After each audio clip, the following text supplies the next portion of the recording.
नमस्कार मंडळी, श्री स्वामी समर्थ. स्वागत आहे तुमचं माझ्या यूट्यूब चॅनलवरती. आजचा दिवस तुम्हा सर्वांना खूप छान, सुखाचा, समाधानाचा जाऊ देत, हीच मी स्वामींच्या चरणी प्रार्थना करते आणि आजच्या या नवीन व्हिडिओला सुरुवात करते.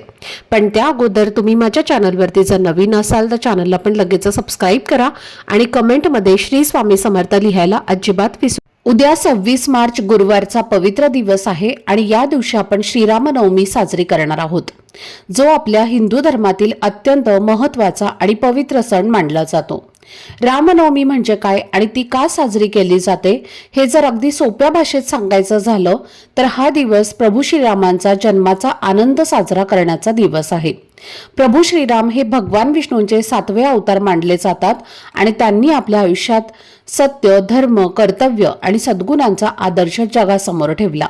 त्यांच्या आयुष्याकडून आपल्याला प्रामाणिकपणा, संयम, कर्तव्यनिष्ठा आणि दुर्बलांच्या रक्षणाची शिकवण मिळते. म्हणून हा सण केवळ उत्सव नसून एक प्रेरणा आहे, एक मार्गदर्शन आहे. हिंदू पंचांगानुसार रामनवमी हा सण चैत्र महिन्याच्या 9व्या दिवशी येतो आणि संपूर्ण भारतात हा दिवस खूप भक्तिभावाने, श्रद्धेने आणि उत्साहाने साजरा केला जातो. पुराणांनुसार याच दिवशी अयोध्येमध्ये प्रभू श्रीरामांचा जन्म झाला होता आणि म्हणूनच दरवर्षी या दिवशी दुपारी 12 वाजण्याच्या सुमारास रामजन्माचा सोहळा साजरा केला जातो. त्या क्षणाला विशेष पवित्र मानलं जातं आणि अनेक ठिकाणी मंदिरामध्ये घंटानाद, पूजा, कीर्तन आणि भजन यांच्याद्वारे वातावरण पूर्णपणे भक्तिमय होतं. असं म्हटलं जातं की या दिवशी आपण जर श्रद्धेने पूजा, व्रत आणि काही छोटेसे पण प्रभावी उपाय केले तर त्याचा खूप चांगला परिणाम आपल्या जीवनावर दिसून येतो. काही वेळेला अगदी साधे उपायही मोठे बदल घडवून आणतात, मनातील इच्छा पूर्ण होण्यास मदत करतात आणि घरातील नकारात्मकता दूर करून सकारात्मक ऊर्जा वाढवतात. म्हणूनच आजच्या या व्हिडिओमध्ये मी तुम्हाला एक अतिशय सोपा आणि प्रभावी असा उपाय सांगणार आहे, जो तुम्ही उद्या रामनवमीच्या दिवशी करू शकता. तुम्ही बाकी काही नाही केलं तरीही चालेल, पण हा छोटासा उपाय नक्की करा, कारण श्रद्धेने केलेली छोटीशी कृती सुद्धा मोठं फळ देऊ शकते. या उपायामुळे तुमच्या आयुष्यातील अडचणी कमी होऊ शकतात, नकारात्मकता दूर होते आणि मनाला शांतता मिळू शकते. असा अनुभव अनेकांना आलेला आहे. हा उपाय नेमका काय आहे, तो कधी आणि कसा करायचा याची सगळी माहिती मी आजच्या व्हिडिओमध्ये तुमच्यासोबत शेअर करणार आहे. त्यामुळे व्हिडिओ हा स्किप न करता शेवटपर्यंत नक्की पहा, जेणेकरून तुमच्यापर्यंत योग्य ती माहिती पोहोचेल. आणि तुम्ही माझ्या चॅनलवरती जर नवीन असाल तर चॅनलला पण लगेच सबस्क्राईब करा आणि बेल आयकॉनला पण प्रेस करा, म्हणजे मी जेव्हा कधीही नवीन व्हिडिओज अपलोड करेन त्याचं नोटिफिकेशन सर्वात आधी तुम्हाला मिळेल आणि तुमचा एकही व्हिडिओ हा मिस होणार नाही. तसेच खाली असलेल्या हाय बटनवर सुद्धा क्लिक करा. तर आजच्या या व्हिडिओमध्ये मी तुम्हाला एक अतिशय सोपा पण मनापासून श्रद्धेने केला तर अतिशय प्रभावी ठरणारा हा उपाय सांगणार आहे. आणि खास गोष्ट म्हणजे हा उपाय तुम्ही उद्या रामनवमीच्या दिवशी दिवसभरामध्ये कधीही करू शकता. सकाळी, दुपारी किंवा संध्याकाळी जेव्हा तुम्हाला वेळ मिळेल तेव्हा फक्त एका विशिष्ट झाडाला जाऊन नम्रतेने स्पर्श करायचा आहे, कारण श्रद्धेनुसार त्या झाडामध्ये साक्षात प्रभू श्रीरामांचा वास मानला जातो आणि म्हणूनच या दिवशी त्या झाडाला स्पर्श करणं खूप शुभ आणि फलदायी मानलं जातं. पुराणांमध्ये असं सांगितलं जातं की भगवान विष्णूंनी अधर्माचा नाश करण्यासाठी आणि राक्षसांचा विनाश करण्यासाठी पृथ्वीवर प्रभू श्रीरामांच्या रूपाने अवतार घेतला आणि अयोध्येत राजा दशरथ आणि राणी कौशल्या यांच्या पोटी त्यांचा जन्म झाला. म्हणूनच आपण दरवर्षी रामनवमीच्या दिवशी दुपारी 12 वाजण्याच्या सुमारास रामजन्माचा उत्सव मोठ्या आनंदाने साजरा करतो आणि त्या क्षणाला खूप पवित्र मानतो. या दिवशी उपवास करण्याला सुद्धा खूप महत्त्व दिलं जातं, कारण असा विश्वास आहे की हा उपवास केल्याने प्रभू श्रीरामांची कृपा मिळते आणि आपल्या जीवनातील अडचणी, संकट हळूहळू कमी होऊ लागतात. पण जर घरातील प्रत्येकाला उपवास करणं शक्य नसेल तरी किमान एका व्यक्तीने तरी हा उपवास श्रद्धेने करावा आणि दुसऱ्या दिवशी विधीपूर्वक तो सोडावा, कारण श्रद्धा आणि विश्वास यालाच या व्रतामध्ये जास्त महत्त्व आहे. असंही सांगितलं जातं की प्रभू श्रीरामांच्या जन्माच्या वेळी सूर्य, बुध, गुरु, शुक्र आणि शनी हे पाचही ग्रह अतिशय शुभ स्थितीत होते आणि आपल्या उच्च राशींमध्ये विराजमान होते. त्यामुळे त्या दिवसाचं महत्त्व आणखी वाढतं आणि म्हणूनच रामनवमी हा दिवस खूप पवित्र, शुभ आणि सकारात्मक ऊर्जा देणारा मानला जातो. आपल्या ज्योतिषशास्त्रात आणि धार्मिक परंपरेत काही झाडांना विशेष महत्त्व दिलं गेलं आहे, कारण त्यामध्ये दैवी शक्तींचा वास असतो असं मानलं जातं. आणि जेव्हा आपण श्रद्धेने अशा झाडांना स्पर्श करतो आणि त्याच्याशी संबंधित काही उपाय करतो, तेव्हा त्या सकारात्मक ऊर्जेचा परिणाम आपल्या जीवनावर दिसून येतो, ज्यामुळे अडथळे कमी होतात, मन शांत होतं आणि परिस्थितीमध्ये हळूहळू चांगले बदल घडू लागतात. आपल्या प्रत्येकाच्या मनात काही ना काही इच्छा असतेच, पण अनेकदा असं होतं की खूप मेहनत करूनही, प्रयत्न करूनही त्या इच्छा पूर्ण होत नाहीत, यश मिळत नाही आणि मनात निराशा येते. अशा वेळी हा छोटासा उपाय तुम्हाला मानसिक आधार देऊ शकतो आणि पुन्हा सकारात्मकतेने पुढे जाण्याची ताकद देऊ शकतो. म्हणून जर तुमच्याही मनात एखादी अपूर्ण इच्छा असेल तर उद्या हा उपाय श्रद्धेने नक्की करा.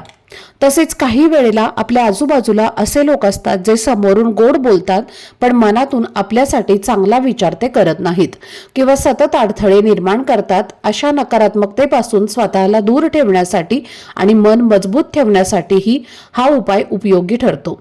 कारण प्रभू श्रीरामांनीही आपल्या आयुष्यात अनेक संकटांचा सामना करून शेवटी सत्य आणि धर्माचा विजय मिळवला होता. जर तुमच्या आयुष्यात वारंवार अपयश येत असेल, कोणतंही काम सुरळीत होत नसेल किंवा प्रयत्न करूनही यश मिळत नसेल, तर अशा वेळी श्रद्धा आणि सकारात्मक विचार खूप महत्त्वाचे असतात आणि हा उपाय तुम्हाला तीच सकारात्मक ऊर्जा देण्याचा एक मार्ग ठरू शकतो. हा उपाय करण्यासाठी उद्या सकाळी लवकर उठून स्वच्छ स्नान करायचं आहे आणि अंघोळीच्या पाण्यात एक चिमूटभर हळद टाकली तर ते अधिक शुभ मानलं जातं. त्यानंतर आपल्या देवघरात जाऊन शांतपणे देवांची पूजा करायची आहे. जर तुमच्याकडे प्रभू श्रीरामांची मूर्ती असेल तर तिच्यावरती अभिषेक करा. फोटो असेल तर तो स्वच्छ पुसून घ्या आणि जर काहीच नसेल तरी हरकत नाही, कारण बाळकृष्णाची मूर्ती ही बहुतेक घरांमध्ये असतेच आणि तेही भगवान विष्णूंचंच रूप असल्यामुळे तुम्ही त्यांची पूजा करू शकता. पूजेच्या वेळी पिवळ्या रंगाची फुलं आणि पिवळ्या रंगाचा गोड नैवेद्य अर्पण करा. धूप, दीप आणि अगरबत्ती लावून वातावरण प्रसन्न आणि शांत बनवा आणि सगळ्यानंतर तुम्ही तो मुख्य उपाय श्रद्धेने करू शकता. आता रामनवमी ही जी तिथी आहे तर ही उद्या 26 मार्चला सकाळी 11:49 सुरू होणार आहे आणि म्हणून हा उपाय देखील आपल्याला उद्या दुपारी 12 वाजल्यानंतरच करायचा आहे. तर तुम्हाला एक तांब्याचा कलश घ्यायचा आहे आणि कलशामध्ये तुम्हाला स्वच्छ पिण्याचं पाणी भरायचं आहे. त्यामध्ये थोडंसं कच्चं गाईचं दूध आणि तुमच्याकडे जर गंगाजल असेल तर थोडंसं गंगाजल आणि थोडीशी हळद टाकायची आहे. त्यानंतर तुम्हाला एक मातीचा दिवा घ्यायचा आहे. त्या दिव्यामध्ये तुम्हाला 2 वातींची मिळून एक जोडवात लावायची आहे. शुद्ध गाईचं तूप घालायचं आहे. तूप नसेल तर थोडंसं तेल घालायचं आहे आणि त्यानंतर तुम्हाला थोडेसे पिवळे तांदूळ करून घ्यायचे आहेत. म्हणजे पांढऱ्या अक्षता घ्या, त्यावरती थोडीशी हळद लावून तुम्हाला पिवळ्या रंगाच्या त्याला करून घ्यायचं आहे. या सर्व वस्तू तुम्हाला एका ताटामध्ये घ्यायच्या आहेत आणि त्यानंतर या सर्व वस्तू घेऊन तुम्हाला जायचं आहे शमीच्या झाडापाशी. दैवी शक्ती असलेलं झाड आहे ते म्हणजे शमीचं झाड. शमीच्या झाडाला पौराणिक दृष्ट्या आणि धार्मिक दृष्ट्या खूप महत्त्व दिलं गेलं आहे. या शमीच्या झाडाला सुवर्ण वृक्ष असंही म्हटलं जातं. हे शमीचं वृक्ष जे आहे तर ते भगवान राम आणि पांडव यांच्याशी संबंधित आहे आणि म्हणून हे शमीचं झाड जे आहे तर ते अतिशय पूजनीय मानलं गेलं आहे. जेव्हा प्रभू श्रीरामांनी रावणाच्या लंकेवरती हल्ला केला होता तेव्हा हल्ला करण्यापूर्वी शमीच्या वृक्षाची पूजा केली होती, ज्यामुळे त्यांना विजय प्राप्त झाला होता आणि म्हणून आपल्याला सुद्धा आपल्या आयुष्यामध्ये विजय प्राप्त व्हावा, आपल्या जीवनातील सर्व शत्रूंचा नाश व्हावा म्हणून हा उपाय जो आहे तर तो करायचा आहे. तसेच असं सुद्धा म्हटलं जातं की पांडवांनी शमीच्या झाडावर आपले शस्त्र लपवून ठेवलं होतं आणि ते सुरक्षित राहिले. तसेच या शमीच्या झाडाला सुवर्ण वृक्ष का म्हटलं जातं, कारण कुबेरदेव यांनी राजे रघु यांच्या शमीच्या वृक्षाची पाने सोन्याची करून दिली होती आणि म्हणून आपल्या आयुष्यातील आर्थिक अडचणी दूर होण्यासाठी हा उपाय तितकाच जास्त प्रभावी मानला जातो. आता या वस्तू तुम्ही शमी वृक्षापाशी घेऊन गेल्यानंतर सर्वप्रथम तिथे हा दिवा तुम्हाला प्रज्वलित करायचा आहे। दिवा प्रज्वलित केल्यानंतर हे जल जे आहे तर ते तुम्हाला शमी वृक्षाला अर्पण करायचं आहे। त्यानंतर हे जे पिवळे तांदूळ असणार आहे तर ते सुद्धा तुम्हाला त्या शमी वृक्षाच्या मुळापाशी अर्पण करायचं आहेत।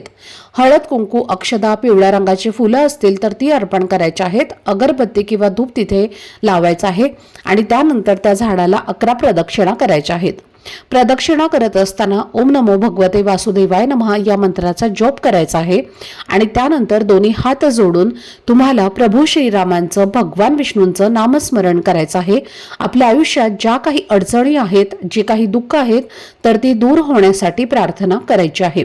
त्यानंतर आपल्याला उजव्या हाताचा स्पर्श या झाडाला करायचा आहे आणि आपली इच्छित मनोकामना जी आहे तर ती व्यक्त करायची आहे। आणि अशा पद्धतीने हा एक छोटासा उपाय जो आहे तर तो आपल्याला उद्या रामनवमीच्या दिवशी करायचा आहे।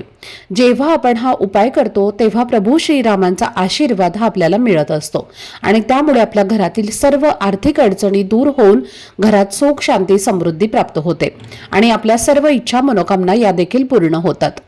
त्याचबरोबर तुमच्या घराजवळ हनुमानांचं मंदिर असेल तर त्या हनुमानाच्या मंदिरामध्ये जाऊन तुम्हाला हनुमानांना आंबा हे फळ जे आहे तर ते आवर्जून अर्पण करायचं आहे, कारण आंबा हे फळ त्यांना अत्यंत प्रिय आहे।